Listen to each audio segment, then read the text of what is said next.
Hey everybody, IcyCat here. Season 4 has brought about some new changes to the way ranked gameplay takes place. But how does all of that impact the game we play? Let's talk about it next.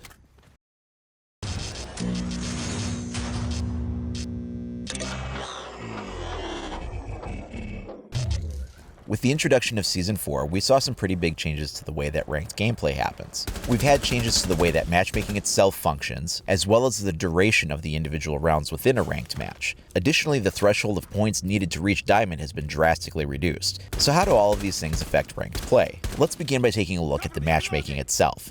The Rainbow Six dev team just put up a new blog on the official Rainbow Six blog posts. You can also find a link for that over in the official forums or the official subreddit. The links for those are down below. Previously, the way matchmaking worked was it would take your base matchmaking skill, and it would also factor in the amount of time that you've been playing the game. So if you were high level, you had a lot of hours put into the game, it would assume that you were pretty familiar with the way the game worked, you had good map knowledge, and all of these kinds of things would be variables that would go into the equation of how to match you up. There were also other factors. They don't really talk about every factor that goes into matchmaking. I mean, some of it is kind of proprietary secrets. They don't want to break down every aspect of their formula for matchmaking, but those were some of the primary factors that went into it. Over the last few seasons, they began to realize that it wasn't really as important of a factor determining how long somebody had been playing the game. So now in Season 4, it only really takes your skill into consideration. Now again, there are some other factors that go into matchmaking. Now it's really going primarily on skill, and they thought that this was the best way to go because they are trying to make Siege into a really strong competitive shooter, and competition is really based around your skill set. And that should be the main deciding factor to figure out what kind of players you should be pitted up against. So overall, this is actually a very good thing. Now, it was possible in previous seasons to actually attain an artificially high rank. You could maybe be at a gold skill level but achieve a platinum because they would kind of give you that advantage in the amount of time that you've been playing. But it was actually somewhat of an artificial rank because maybe you were at that platinum level but you weren't playing as a platinum necessarily. You were just kind of getting that boost from your playtime. And with ranks this season, and it sounds like going forward, that won't happen. Additionally, they explained a little bit how ranked works. It really isn't dependent on your kill ratio so much as it is your win ratio. And they talk about how you could maybe be getting lots of kills but still be kind of a lower tier player if you lose a lot. It's really based on the performance of you and your team. So if you play consistently with the same squad mates, you're going to get a kind of a trend reflecting how you play with that team, which may be a little bit different than how you play based on just your own play if you're kind of, going solo queuing. That can be both a good thing and a bad thing. Because it centers around the team win ratio, you could actually be a higher rank than you deserve to be just based on your own skill. Other hand, if you're playing with a team that's just kind of so-so, you could be artificially brought down because the whole team loses or wins as a team, and you might be part of that. Another reason that your amount of kills aren't as important is because they want to reflect that support players play a critical role in setting up the wins or losses for a team. It's possible that you could die early and often, and yet you could still play a pivotal role in the team. If you're excellent with your camera callouts and you're providing a vital role, you're helping the team win, even though you're not contributing to the overall kill count. Likewise, you could be racking up the kills and pretty much carrying your team, but if you're just doing it all solo and you're not much of a team player, and you might not be getting as high of a rank as you would normally get if you would just do a little bit more team play and coordinate with the rest of your teammates. Now, casual has its own separate basis for matchmaking. In fact, your rank in ranked play doesn't have anything to do with how you get paired up for other matches in casual. And honestly, it's just such a mixed bag. Sometimes you can get a really good match going, teams are even, things feel fair. Other times you can be a silver and put up against platinums, or you can find yourself being a diamond and playing against, 3 golds and 2 silvers. But casual isn't the focus of this video. One of the other big changes that everybody noticed was that it no longer takes as many points to reach diamond level. It used to take about 6,000, and now it takes 3,700. On the surface, that makes it look like diamond is much easier to attain. But really it's not, it's about the same, and that's because they're basing it purely on skill. Previously, you had to factor in skill, but then you would have to grind to reach diamond. So you might have still been playing at a diamond level, but previously you would have been stuck as a platinum until you accumulated enough points to then reach that threshold. The way it is now, it more accurately reflects that if you play as a diamond at a diamond skill level, you'll reach that diamond rank faster. That could make it so more platinums might get into the diamond ranks initially, but if they can't hold their own as a diamond, then they may find themselves losing matches and back into the platinum, where they kind of belong with the rest of the platinums. In fact, the whole reason that this official blog post was written up was because people were saying that it just feels like there's so many more platinums now. And really, it was something of a placebo effect, just because the threshold for getting entry into Diamond was a little bit lower and based purely on skill instead of having to grind for time to accumulate those extra points. It just made people think that they were running into diamonds more often than they were, but Ubisoft shared their actual stats of what they were seeing, and you could see that this bell curve, which showed the range from copper all the way up to diamond and showed the distribution of rank amongst that. And diamond is still in this very, very high end where only a few select people can get in there. The overall amount of diamond players hasn't really increased according to what they say. It just maybe feels like it has because people know that it takes fewer points to get in there now.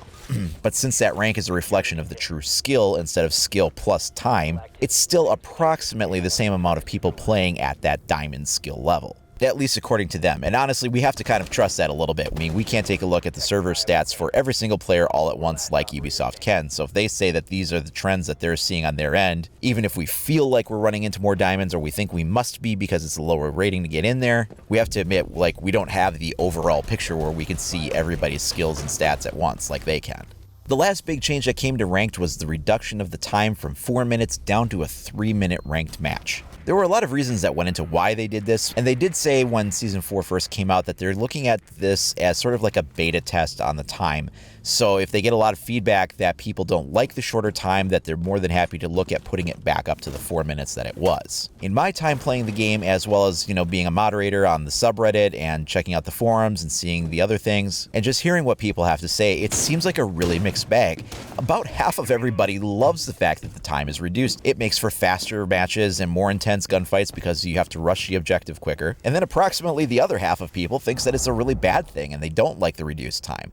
They feel that it cuts into the amount of time that it takes to deploy a strategy and kind of get everything coordinated with moving the different people around the map. The general consensus is that it seems to be an advantage for defenders because you can run the clock down quicker, and it's a bit of a disadvantage for attackers because they can't take as much time to coordinate and they may be put into a position where they have to push in the final countdown of the round. Now, this is a completely subjective, opinion-based thing. I mean, there's no right or wrong answer on this. It really comes down to what do you prefer. My personal preference was that I liked the 4-minute round. It gave a chance for the team to coordinate strategies better.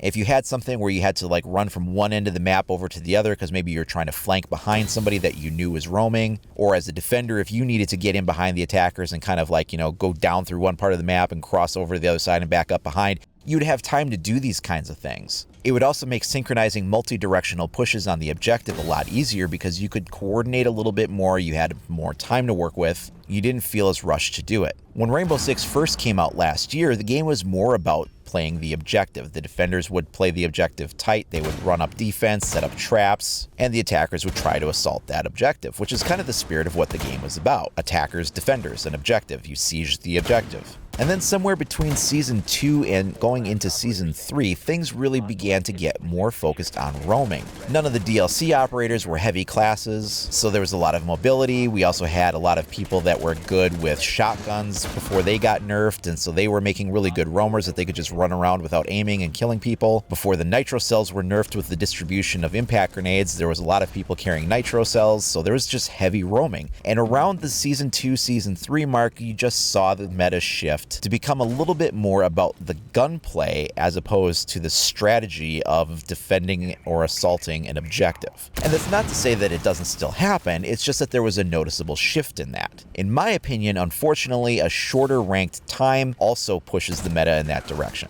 It turns the gameplay into being more focused on holding angles, lines of sight, fast movement, highly accurate shots, and high-speed reactions. Now, there's not necessarily anything wrong with gameplay that's like that, but it is one of the things that sets Siege apart from other games like Call of Duty, Battlefield, CSGO, things like that, was that you were using your environment, you were using destruction, you were setting traps, you were holding an objective or assaulting an objective depending on which side you were playing. And so these strategy elements were what set them aside from the reaction-based arcade shooters that you saw in most of the other popular titles. So anything that kind of takes it a step more in that direction of being more about the gunplay versus the other elements that make Siege different than any other game out there is something that I'm I'm not necessarily a fan of. Now again, this is just my personal opinion. There's a lot of people that love the fact that this promotes faster gameplay, and you're not wrong. I just personally enjoy the things about Siege that make it different than other first-person shooters. I'm not saying that you can't still set traps and hold the objective and make use of destruction. Of course you can do all of that.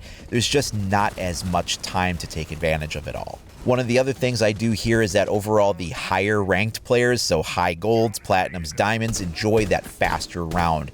They tend to prefer the faster gameplay when it's especially about winning in a gunfight. This is especially true on PC, where you can make very fast reactions with a mouse. I mean, there it's all about the speed and the accuracy. Then when you kind of get to like your middle tier, so this would be like your medium to low gold, down to silvers, bronzes, and especially in coppers, these would be areas where the players would prefer to have longer rounds, have more time to think and react, things aren't so rushed. For these players, it may not be necessarily as much about the gunplay as it is about the strategy, but it's not just dependent on rank, because we also have just our preferred play styles. And having that extra minute does make a difference. I definitely still find myself stuck in that process of being used to the longer ranked matches and find that I'm running out the clock unexpectedly in the ranked matches because I'm just taking for granted that I have more time to work with, and then all of a sudden the time is run out and I'm like, oh crap, I don't have that time anymore that I had in all the previous seasons, and I haven't made that transition yet where I'm used to it. What do you think about the changes that have come to ranked? Between the matchmaking, the lower threshold of points needed to reach diamond, and the reduced ranked time limits, do you think that we're seeing an overall better game in ranked? Do you wish some of these things would go back to the way they were? How about the time? What do you think about that? Is 3 minutes good, or do you want it back to the 4 it was before? Let me know down in the comments below. You can also share with me over at IcyCat25 on either Facebook or Twitter. Now, if you want to stay up to date on all the latest news and information for Rainbow Six Siege, then please like and subscribe. Thanks a lot for watching, everybody. We'll see you next time.